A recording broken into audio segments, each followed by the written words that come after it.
Hello everyone, welcome to my channel. I'm Luke and I do perfume reviews. If you're a regular, welcome back. If you're new here, please consider subscribing if you like this type of content. If you like this video, like it, leave a comment if you wish to. I really enjoy reading your comments and I love interacting with you. I always respond. Today I'm doing a perfume haul. I purchased most of these perfumes during the Black Friday and the Cyber Monday sales.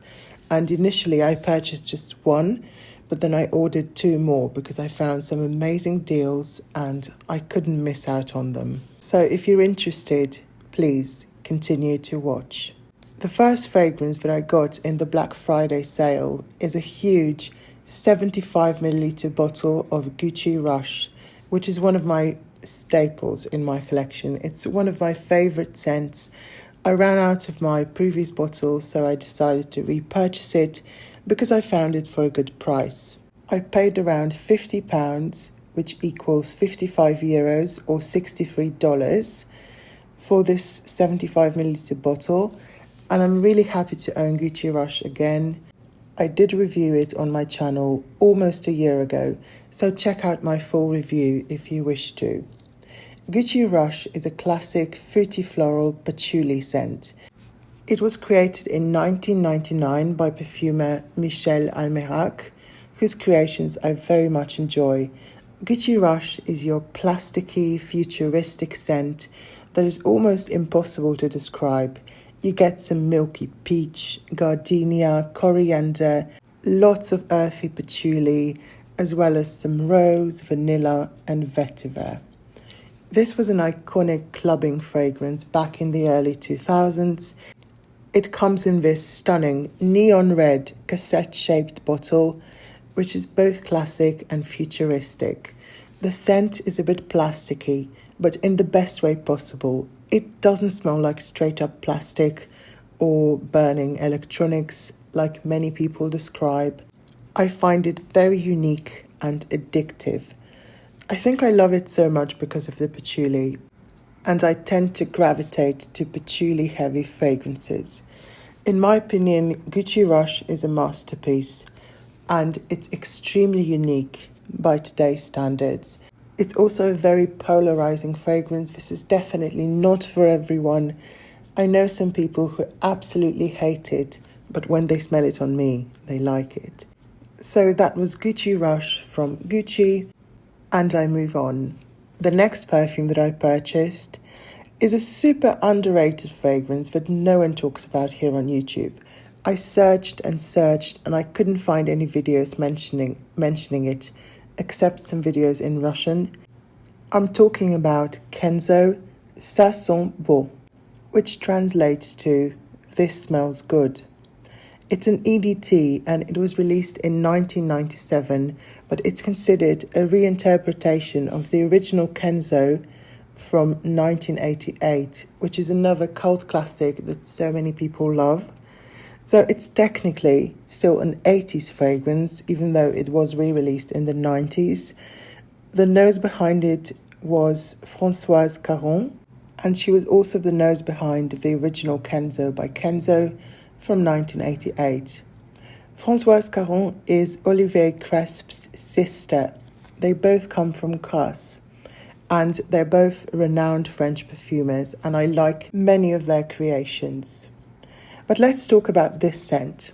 This is a classic fruity floral, a classic peachy tuberose scent. It's white floral, fruity, slightly spicy and animalic, but surprisingly sweet and fresh for an 80s perfume. It opens fresh, citrusy and peachy, but the velvety tuberose and dusty coriander kick in soon after. It also has a very warm ambery base, and I have to say, this is a beautiful floriental scent. It's not particularly mature or particularly serious. It's sweet in a classic way. In terms of the performance, this is an absolute powerhouse. It fills a room and lasts all day. And now let me tell you something. Forget about the notes. This perfume actually smells a bit similar to Gucci Rush. Yes, it does. And it smells even more similar to Eden from Cacharel, which I had at one point, so I'm very familiar with how Eden smells. In the opening, the Kenzo perfume has moments when it's similar to Eden, but it becomes even more similar as it dries down. And despite the similarities, I have to say it's much easier on the nose than Eden. I don't dislike Eden with a passion, but I definitely don't like wearing it anymore because it just doesn't smell great on my skin.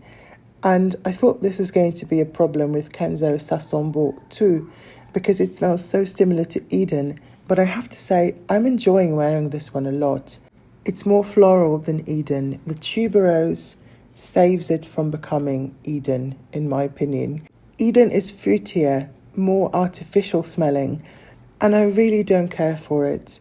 It's also twice as strong as this one. I mean, if you like Eden, by all means, get yourself a bottle. It's worth it. It lasts all day and it's an absolute powerhouse of a fragrance, and it's also affordable. So all three of these fragrances, Gucci Rush, Eden and Kenzo SAS, beast mode. But Eden is definitely the strongest and the most long-lasting, at least in my opinion. When I tested it again this summer, I only put one spray on my wrist, and I found it very annoying because I could smell it all day long. It just wouldn't leave my skin. I had to wash it off to get rid of it. So to sum up, all three of these perfumes are fruity floral patchouli scents from the 90s. SAS reminds me of Eden, and Eden reminds me of Gucci Rush. But Gucci Rush doesn't remind me of SAS, if that makes any sense. So if you love Rush, there's a good chance you will love Eden too. And if you love Eden, there's a good chance you will love SAS. But Gucci Rush is the most unique, and it's my all-time favourite, and neither Eden nor SAS will ever replace it for me. The next scent that I purchased is just a travel spray, and I'm glad I didn't get a full bottle because even though this is affordable, it wasn't a successful blind buy for me. And I'm talking about Far Away from Avon, another 90s vanilla scent. This one is a 1994 release, and it's a powdery vanilla scent with coconut, ylang ylang, some fruity notes, and a warm ambery base. It's in the same category as Chopard Casimir and Coty Vanilla Fields. I love both of these. They're iconic 90s vanilla scents. So Far Away, it's classic and old school, but it's also sweet and quite approachable and likable. And to me, this is just a powder bomb of a fragrance. It has lots of vanilla and ylang ylang, and I definitely don't dislike it, but unfortunately, I can't make it work on my skin. When I spray it in the air, it's beautiful. It leaves such an intoxicating trail. But on my skin, it has a sharp synthetic note that doesn't seem to go away, and it ruins the fragrance for me. Avon scents are definitely hit or miss for me. You can't expect them to be high quality because they're so affordable. I mean, don't get me wrong, some of them smell great and expensive, like rare gold, but some of the ones just smell awful. I'm going to keep this and revisit it in a few months because I want to see if anything changes when this sits for a while. But I have to say, I don't really dislike it. I don't hate it.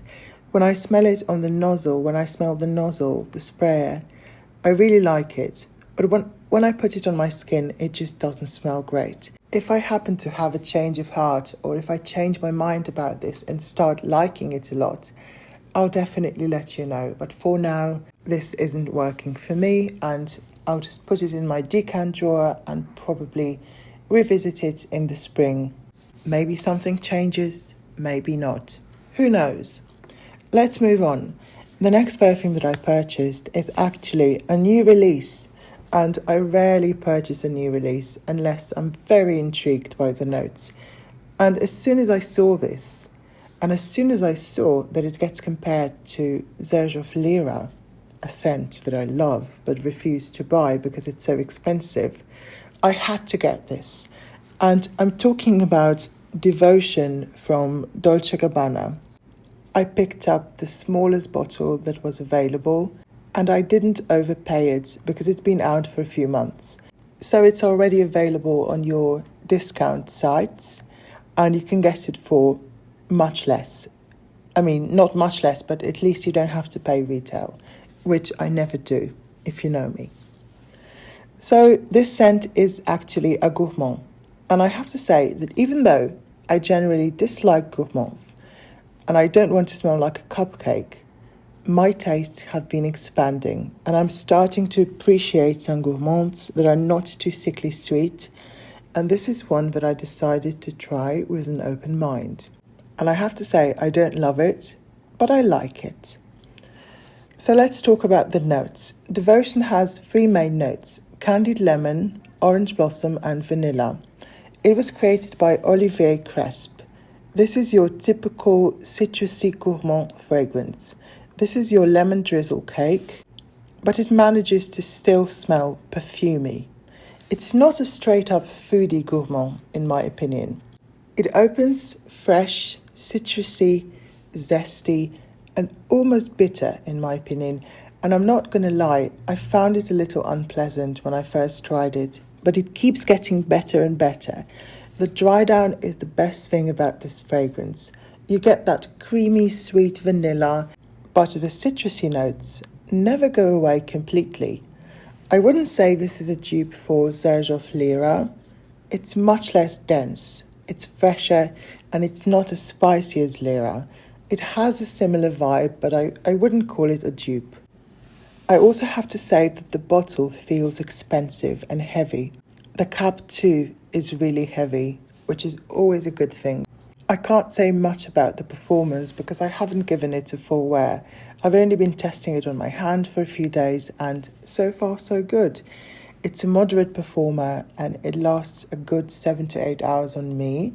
But keep in mind that I haven't given it a full wear yet. So if you ask me, do you absolutely love this fragrance? I would say no. It's a big like. I really like it. I don't love it.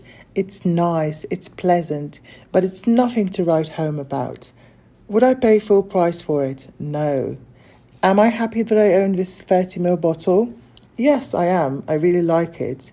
So that was Devotion from Dolce&Gabbana. Okay, so we've come to the end of the video. These were all the fragrances that I wanted to talk about today. Let me know how you like the new Devotion if you've tried it. Also, let me know if you like any of the other fragrances that I talked about. I always read your comments and I always respond. So thank you so much for watching, and I really hope to see you in one of my next videos. Have a lovely rest of the week. Bye.